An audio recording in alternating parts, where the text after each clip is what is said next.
अस्सलाम वालेकुम dear students. जी जैसा कि आप लोग जानते हैं हम अपना चैप्टर कर रहे हैं कैपिटल एंड रेवेन्यू। तो जिसमें हमने बताना होता है कौन सी आइटम कैपिटल है, कौन सी आइटम रेवेन्यू है। तो आज हमारा बोर्ड का क्वेश्चन है जो हुमायूं चौधरी की बुक के ऊपर जो बोर्ड के क्वेश्चंस दिए हुए हैं, मुख्तलिफ बोर्ड्स में आने वाले क्वेश्चंस दिए हुए हैं। आज हमारा बोर्ड का 5वां क्वेश्चन है, फैसलाबाद बोर्ड का है, 2019 में आया हुआ क्वेश्चन है और ओवरऑल 5वां क्वेश्चन है। तो सबसे पहले है हमारे पास, उसने लिखा जी कि कंपनसेशन पेड, मुआवजा अदा किया to worker injured during work in factory. Factory में काम करने के दौरान एक वर्कर को चोट लग गई और उसको हमने मुआवजा अदा किया है।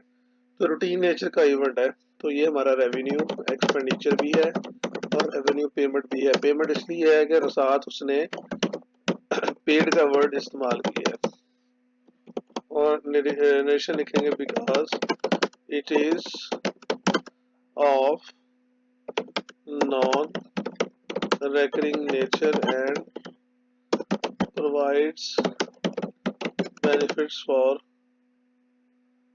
1 year only। अच्छा, इसमें वैसे बेनिफिट्स तो नहीं है, बेनिफिट्स तो वाली बात तो नहीं है, लेकिन फिर भी हमने चूंकि रीजन एक ही रटी हुई है तो हमने वही हर जगह लिखते जाना है।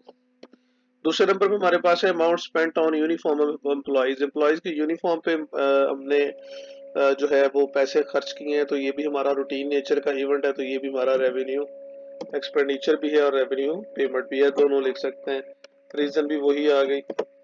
उसके बाद हम कहीं मैं रीजन सिंपल लिख दिया करूंगा, कहीं मैं प्रॉपर साथ वर्डिंग के लिख दिया करूंगा। तीसरा हमारे पास cost of installation of ventilation system in the office building. Office building के अंदर वेंटिलेटिंग सिस्टम इंस्टॉल किया है, तो ये एक दफा हमने सिस्टम इंस्टॉल कर दिया है और इसके अगेंस्ट हमें फायदे लंबे अरसे तक मिलते रहने हैं, तो ये हमारा कैपिटल एक्सपेंडिचर है। पेड का लफ्ज नहीं लिखा तो हम यहाँ पे पेमेंट नहीं लिखेंगे, रीजन लिखेंगे because it is of non recurring nature and provides benefits for more than 1 year। 4 पे चलते हैं जी। हमारे पास डैमेज पेड और breach of contract for supply of goods. तो सप्लाई ऑफ गुड्स यानी गुड्स सप्लाई करने का, गुड्स फराहम करने का हमने एक माहिदा किया था, उस माहदे के ऊपर वो माहिदा हमने तोड़ दिया। वो जब माहिदा तोड़ा तो हमें उस माहिदा की तोड़ने की वजह से अगले बंदे को, अगली पार्टी को जो नुकसान हुआ, उस नुकसान की तलाफी करनी पड़ी। तो ये सप्लाई ऑफ गुड्स का जो मामला है ये रूटीन नेचर में चलता रहता है, तो ये हमारा रेवेन्यू पेमेंट भी है, रेवेन्यू एक्सपेंडिचर भी है, क्योंकि पेड का लफ्ज भी साथ लिखा हुआ है। तो हम लिखेंगे because damages paid on breach of contract to supply of goods is of recurring nature matter and provides benefits for 1 year। तो बेनिफिट्स वाली बात हम वहां भी ऐड कर लेते हैं जहां नहीं बनती, क्योंकि हमने रीजन स्टैंडर्डाइज की हुई है। 5वीं की तरफ चलते हैं। Engine overhauling of second hand truck purchased for business. Engine overhauling, overhauling का मतलब होता है खोल के ठीक करना। इंजन ओवरहॉलिंग की है of second hand truck purchase for business. Business के लिए जो सेकंड हैंड ट्रक हमने परचेज किया उसका इंजन वगैरह ठीक हमने करवाया है। तो ट्रक हमारा फिक्स एसेट है, फिक्स एसेट के ऊपर आने वाला जितना भी खर्चा होता है वो हमारा कैपिटल एक्सपेंडिचर होता है, और ये हमने एक दफा खरीद लिया और इसने हमने लंबे अरसे तक फायदे देने हैं, कैपिटल एक्सपेंडिचर है। हम लिखेंगे रीजन बिकॉज इंजन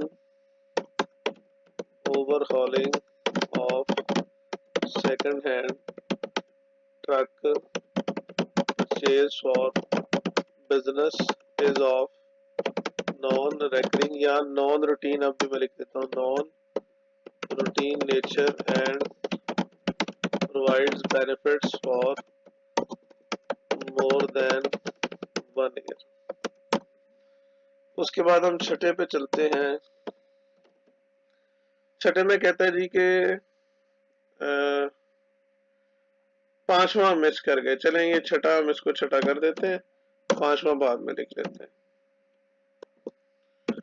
तो पांचवा हमारे पास है जी, compensation pay to worker for termination of their services. Compensation paid, मुआवजा अदा किया है, यानी ये एक पेमेंट है, to worker for termination of their services.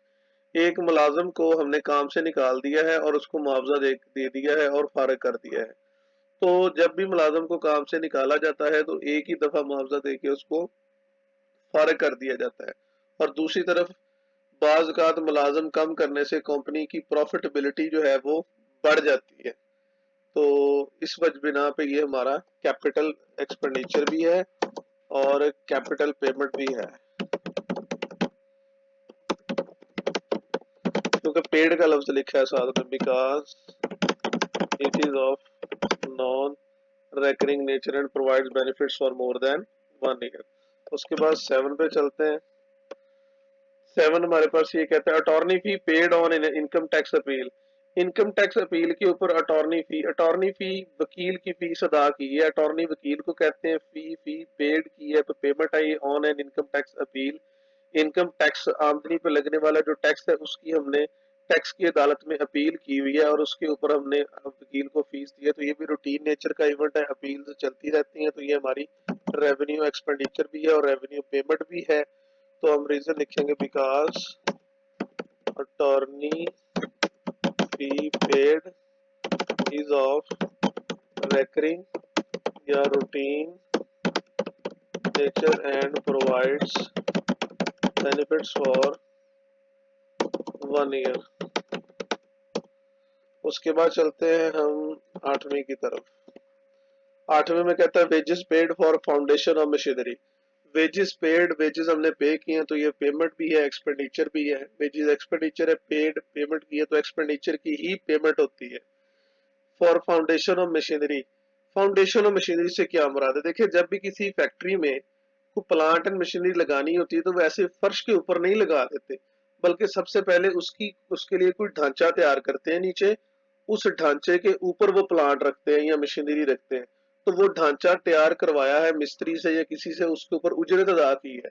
तो इस उजरत ने एक ही दफा ये हुई है, ये वन टाइम पेमेंट है और इसने हमें लंबे अरसे तक के लिए फायदे देने हैं।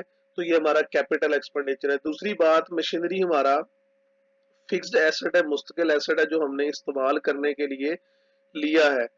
तो इसके ऊपर आने वाला खर्चा हमारा कैपिटल एक्सपेंडिचर भी है और कैपिटल पेमेंट भी है, क्योंकि साथ पेड का लफ्ज जो है वो उसने इस्तेमाल किया है। तो हम लिखेंगे, बिकॉज आगे ट्रांजैक्शन की wording, wages paid for foundation of machinery is of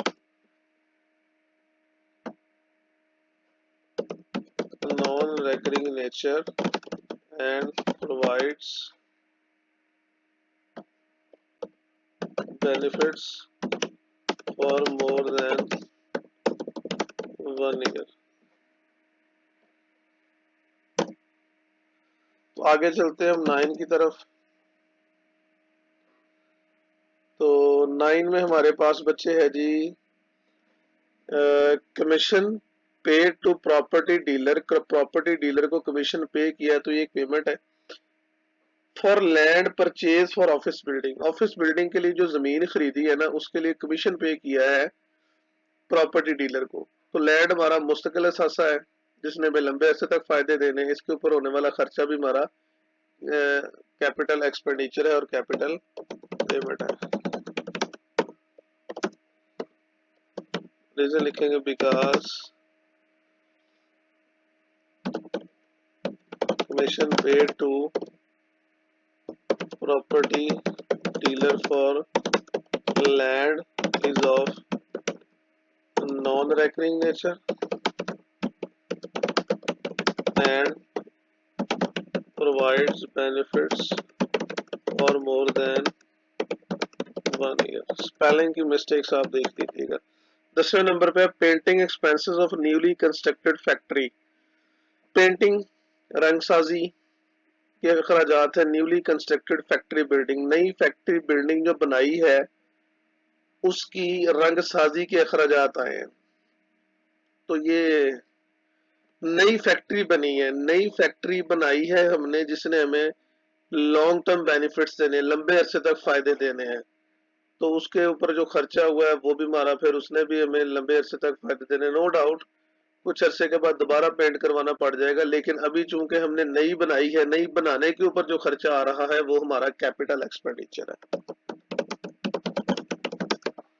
because painting expenses, वही ट्रांजैक्शन की वर्डिंग ऑफ न्यू फैक्ट्री लिख लें, new factory building is of non recurring nature and provides benefits for more than 1 year। जी तो बेटा ये था हमारा question number, question number तो कोई नहीं था, बोर्ड का क्वेश्चन नंबर 5 था। तो उम्मीद है आपको समझ आया होगा। वॉइस की क्वालिटी अगर लो है तो मेरा माइक का प्रॉब्लम है, आप काइंडली हैंड फ्री लगा के सुनिएगा। Thank you very much.